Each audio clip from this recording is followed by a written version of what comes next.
बहुत शुक्रिया मुर्तज़ा साहब, आपने वक्त दिया। ये बड़ी ही एक अफसोसनाक सी वारदात जो आपके इलाके में हुई, किस तरह से आपने इस पे सबसे पहले तफ्तीश का आगाज़ किया? 22 मई को सुबह हमें एक 150 कॉल मौसूल हुई, जो कि तनवीर ने की कॉल, और जिसमें उसने बताया कि मेरे हकीकी बेटे को 6 साल जिसकी उम्र है, गुलाम मुस्तफ़ा उसका नाम है, उसको मेरे हकीकी वालिद यानी कि गुलाम मुस्तफ़ा के दादा ने कत्ल कर दिया। सगे दादा ने सगे दादा ने कत्ल कर दिया, और उसकी जो डेड बॉडी है उसने गंदा नाला, ये जो चाइना स्कीम है, यहाँ पे फेंक दी है। तो हम फौरी तौर पे मौके पे पहुँचे, तो वहाँ पे वाकई ही कॉलर मौजूद था और एक 6 साल के बच्चे की डेड बॉडी मौजूद थी। वहीं पे मौके पे मौजूद थी, और उसको बच्चे के गले में एक सुर्ख और सफ़ेद रंग का रुमाल था। उसी के साथ उसको बच्चे को गला दबा के बच्चे की मौत वाक़ई हुई थी। ओहो, फंदा दे के उसको कत्ल किया गया।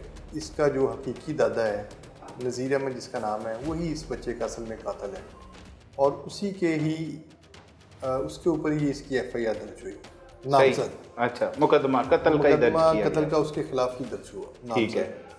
और उसमें इस बात का भी इंकशाफ हुआ कि कत्ल की जो वजह ये है कि जो मकतूल गुलाम मुस्तफ़ा बच्चा था, उसकी वालदा के साथ यानी कि अपनी बहू के साथ नज़ीर अहमद उसको मजबूर करता था, अच्छा, ताल्लुकात के लिए, और अपने बेटे को मजबूर करता था कि तुम इसको तलाक दे दो और मैंने तुम्हारी बीवी के साथ निकाह करना है। अच्छा। और इसी वजह से, इसी रंजिश में, इनकार पर, इसी रंजिश पे वो अपने पोते को अगवा करके ले गया। अच्छा, इसी मतलब इनकार पर शादी नहीं करनी है, जो भी इसी रंजिश पर वो उसको अगवा करके ले गया, और 3 दिन तक उसको मुख्तलिफ जगह पे लेके रहता रहा, घुमाता रहा। क्योंकि बच्चा मानूस था अपने दादा के साथ, वो पहले, और हर बच्चा मानूस होता है दादा के साथ, ये रिश्ता ही ऐसा है। जाहिर सी बात है, वो घर में इनके रहता भी रहा है, तो वो उसके साथ चला गया आराम से, और ये इसको 3 दिन तक मुख्तलिफ जगहों पे रखता रहा, घुमाता रहा। 6 साल का बच्चा, 6 साल का बच्चे को। और फिर 21 तारीख को रात तकरीबन कोई 10 बजे के करीब इसने आखिरी मरतबा अपने बेटे को कॉल की, तनवीर को, और उसको कहा कि तुम इसको, और उस छोटे बच्चे की, गुलाम मुस्तफ़ा की, अपने वालिद से बात करवाई, और उसको धमकी दी कि तुम इसको जो है अपनी बीवी को छोड़ दो, तो मैं इस बच्चे को तुम्हारे हवाले कर दूंगा। अच्छा, वरना मैंने इस बच्चे को कत्ल कर दिया। तनवीर को कहा, अपने सगे बेटे? जी, अपने बच्चे। अच्छा।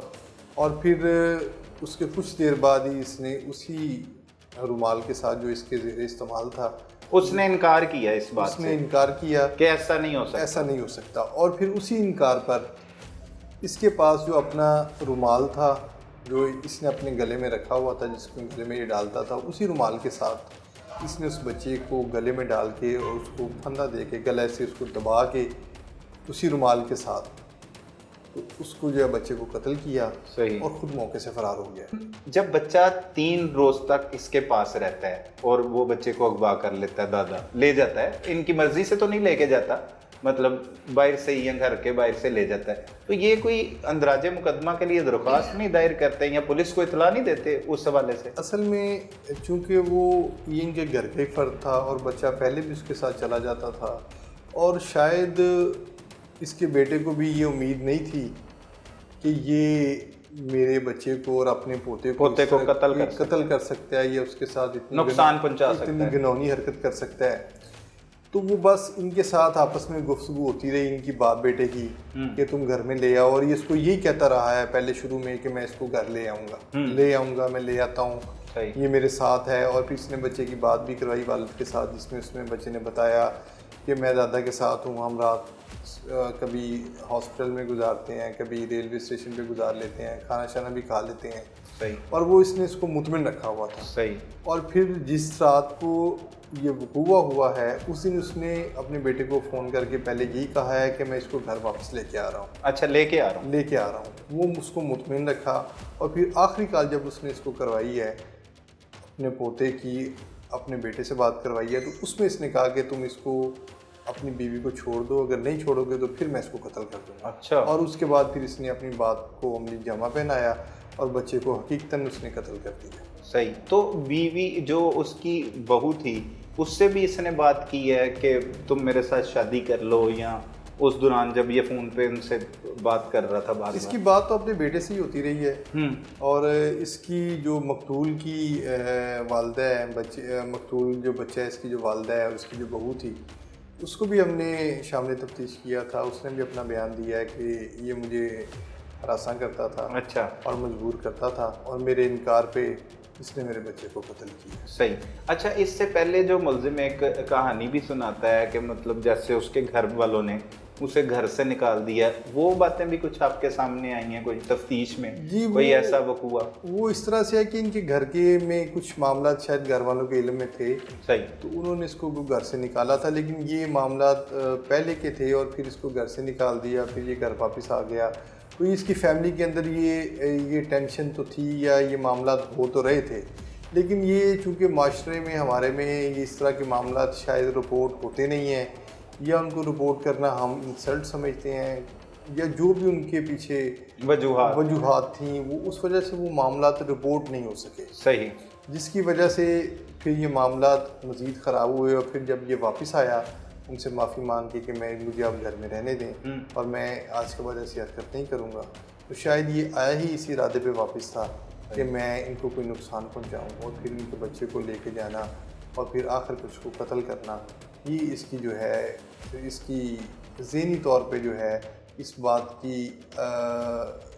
का ये गमाज़ है कि इसने जानबूझ के ज़हन बना के नुकसान पहुंचाने की नीयत से उनके बच्चे को कत्ल किया। अच्छा, और इसका मुतालबा ये था कि वो बेटा इसका अपनी इसकी बहू को तलाक दे और वो इसके साथ शादी करे। जी बिल्कुल, ये तो FIR में उन्होंने वाज़ेह तौर पे लिखवाई, इस वजह से ये हमें मजबूर करता था। सही। और हमारे इनकार के ऊपर इसने हमारे बच्चे को कत्ल किया। और ये गुलाम मुस्तफ़ा जो जब ये लेके गया उसे घर के बाहर से, ये घर के बाहर खेल रहा था तब? ये इनके पास ही एक हमारे इलाके में एक मॉडल बाज़ार है, इनके घर से थोड़ा सा ही दूर है, तो वो वहाँ पे आया हुआ था अपने वालिद के साथ। अच्छा, वालिद के साथ आया हुआ था। वालिद इसका कोई वहाँ पे चीज़ें मेरे ख़रीद था, घर का सौदा सलब खरीद रहा था, और चूँकि इसको पता था तो ये वो उधर खेल रहा था पार्क में, और इसने वहीं से बच्चे को उंगली लगाया और बच्चे को साथ ले गया। ठीक है, तो वो सब फौरी तौर पे तो नहीं पता लगा होगा कि वालिद को कि इसका दादा ले गया? हाँ जी, वालिद को पहले तो वो ढूंढता रहा होगा वो तो पहले तो उसको शायद ये था कि बच्चा घर चला गया है, फिर वो घर पहुंच के बच्चा नहीं मिला, फिर उसने कहा, मुझे ज़हन में ये था कि कहीं रास्ते में खेलने लग गया होगा, शाम तक आ जाएगा। फिर शाम को जब नहीं वापस आया तो फिर इन्होंने फ़ोन शोन करने भाइयों को और दीगर घरों में अजीज़ों में शुरू किए।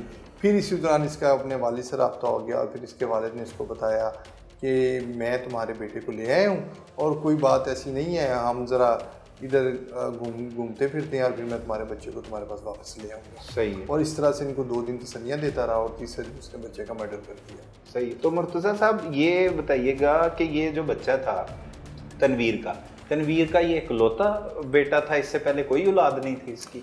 तनवीर का ये वाहद जिंदा बच्चा था। इससे पहले कोई शायद उसके कोई 2-3 बच्चे थे, लेकिन वो अवाइल में ही उम्री में कुछ शायद कुछ चंद दिन का होके या कुछ चंद माह का होके फौत हो जाता था। अच्छा। ये उसकी वाहद नरीना औलाद थी, इसके अलावा उसकी कोई औलाद नहीं है। ये उसका वाहद बच्चा था जिसकी उम्र 6 साल थी, और इसके अलावा उसकी कोई औलाद नहीं। और वो बदबख्त ने अपने ही पोते को और उसने अपनी नस्ल को खुद ही ख़त्म कर दिया। ओहो हो। अच्छा, तो अब गिरफ्तारी किस तरह से आपने जो है वो अमल में इस मुलजिम की लाई? क्योंकि ये तो मफरूर था वारदात के बाद से, सिर्फ अपने बेटे के साथ इतला दी, कोई उसके फ़ोन की मदद से, उसकी लोकेशन की मदद से उसे गिरफ्तार किया, कैसे और कितनी दुश्वारी हुई और कितने दिन में आप उसे गिरफ्तार करने में कामयाब? ये 22 तारीख का वकूआ है, और इसने अपने बेटे को इतला देने के फौरी बाद अपना नंबर बंद कर दिया। अच्छा, तो आखिरी लोकेशन कहाँ पे थी इसके नंबर की? हाँ, तब इसकी हमारे इलाके से थोड़ा सा बाहर निकलते हुए इलाके की लोकेशन थी। सही। और उसके बाद इसने अपना नंबर बंद कर दिया, और फिर मुसलसल इसका नंबर बंद रहा है। सही है। इसने दोबारा से नंबर ऑन नहीं किया। ठीक। क्योंकि इसके ज़हन में ये थी बात कि पुलिस मुझे मेरी लोकेशन से ट्रेस कर सकती है। तो इसने यकीनी तौर पे अपना नंबर, मतलब समझदार है, मतलब ये शातिर समझता था। हाँ। और अगर इस दौरान इसने पहले 2 दिनों में अगर मोबाइल ऑन किया तो उसकी ज़्यादा से ज़्यादा ड्यूरेशन 5 मिनट के लिए होती थी, बस, बाकी बंद रखा है उसने सिर्फ 5 मिनट के लिए नंबर ऑन किया और फिर दोबारा से बंद कर लिया। सही।